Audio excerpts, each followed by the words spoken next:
Hello, my name is Baeza and this is my lesson plan presentation I will present in the following minutes. You can see in this index. Firstly, I will present the three main activities I carry out in this lesson plan, and then I will continue explaining everything I have taken into account to make. It is a warm-up activity where we face the first part of the lesson, where we have to motivate our students and catch their attention. Chose to begin with the change story. This is something I will explain now. The teacher starts telling the beginning of a story and the student must continue it. They will improvise the following sentence of the story with coherence, of course. Pupils have a list of vocabulary they can use and verbs as well. The teacher will note all of these sentences they are creating. A volunteer will read aloud everything the teacher has taken note, and some students will be picked up to perform what his or her partner is reading. Then we can create an interesting situation. Let's move on to the development of the main activity in this lesson.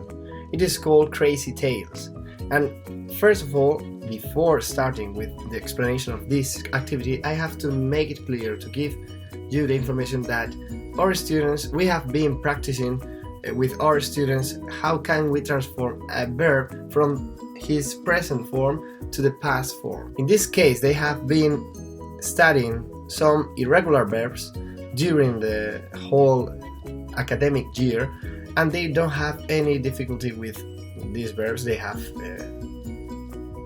studied, and they have vocabulary about the cinema and music. Then let's explain the activity. First of all, we will present the typical tale named The Three Little Pigs. Once we have finished the video, we will show our students some examples of what they have to do in this activity. Continue with the story tale of the Three Little Pigs. We will show them a variation of this story. In this case, we ask our students, how could it be the story? How change the story if the Three Little Pigs are the bad characters and the wolf was the good one? So this kind of change is what they have to do, but with a different tale and in groups of 4. Then they will have 10 minutes in order to complete their script and perform it against their partners. And then their partners, when they perform it, will have to take notes about all the past simple verbs they used. Then the teacher will check all what they have written. In this activity, 2 rows of students will be made and placed in parallel in front of the teacher.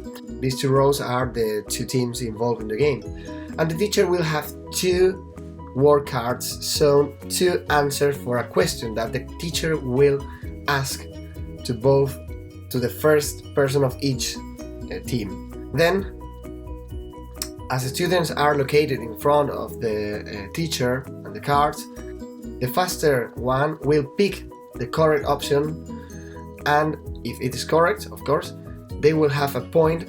They will get a point for his or her team. Then the next students will begin again, but with a different question. Once and once again until they have finished all of them, until all students have answered at least one question. The team who finishes with more points is the winner, of course. As I have commented at the beginning of this presentation, once we have shown all the activities, now we pass on to present some important aspects related with the lesson plan I am presenting. So we start explaining that the age of these students are from 6th grade of primary education, between 11 and 12 years old. The students has a level of A1, A2 in the European framework of language learning. And the unit duration, more or less, it depends on the conditions we have in our school, vary between 4-5 seasons of 50 minutes each other. In this slide we will speak about the objectives that we have to separate between in 3 types: conceptual, procedural, and attitudinal objectives.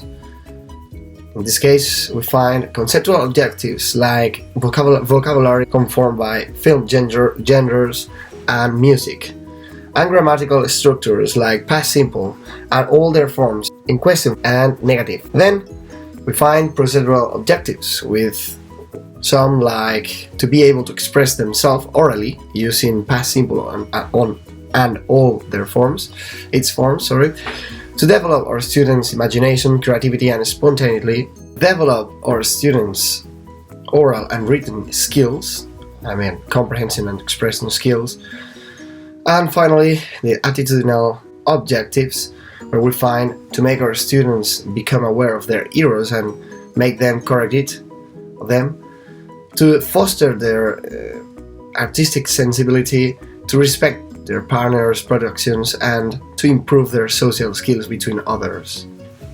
What we have to say about the evaluation during this lesson is that we don't only correct the final task or the final product of our students, but we take into account more things. That's the reason we use rubrics, assessment, and in a formative and progressive way, where we take into account the process rather than just the final product. It's important to know what theory we have taken into account in order to create our lesson plan, to understand how and why we have chosen these activities. And as we can see, we based our theoretical basis in task-based and group-based activities in order to prepare and foster cooperation between our students. It's very important to create an environment where the communication and the interaction are present in their productions. In this last slide, we have to show the 2 last points: materials and aim of the lessons. In the material section, we show that we will need computers, projectors, digital boards, word cards, rubrics, and, if it is necessary, evaluation sheets. And finally, the aim of this lesson, not the aim of this didactic unit that is different, are mainly 3: interact in English, past simple, and review vocabulary. Little by little we have arrived to the end of this presentation. I hope you enjoy it, and if you have any doubt you can send me a message to my email. Thank you very much. See you in the next presentation.